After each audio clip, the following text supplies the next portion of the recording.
ಬೆಳಗಾವಿಯಲ್ಲಿ ಲೋಕಾಯುಕ್ತ ದಾಳಿ.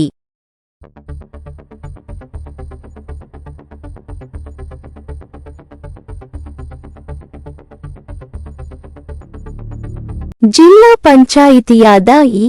ಮಹದೇವ್ ಬನ್ನೂರ್ ಮನೆಯ ಮೇಲೆ ಲೋಕಾಯುಕ್ತ ರೇಡ್.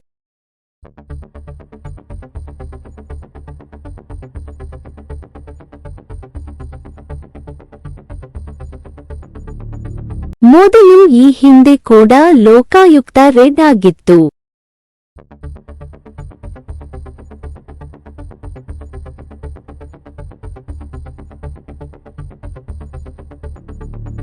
ಈ ಹಿಂದೆ ರೇಡ್ ಆದ ಸಮಯದಲ್ಲಿ 27 ಲಕ್ಷ ರೂಪಾಯಿಗಳು ಪತ್ತೆಯಾಗಿತ್ತು. ನಿಮ್ಮ ಮನೆ ಮಾತಾಗಿರುವ ಪ್ರೀತಮ್ ನ್ಯೂಸ್ಗೆ ಒಂದು ಲೈಕ್ ಕೊಡಿ, ಶೇರ್ ಮಾಡಿ, ಕಮೆಂಟ್ ಮಾಡಿ, ಸಬ್ಸ್ಕ್ರೈಬ್ ಆಗಿ. ಎಲ್ಲರಿಗೂ ನಮಸ್ತೆ.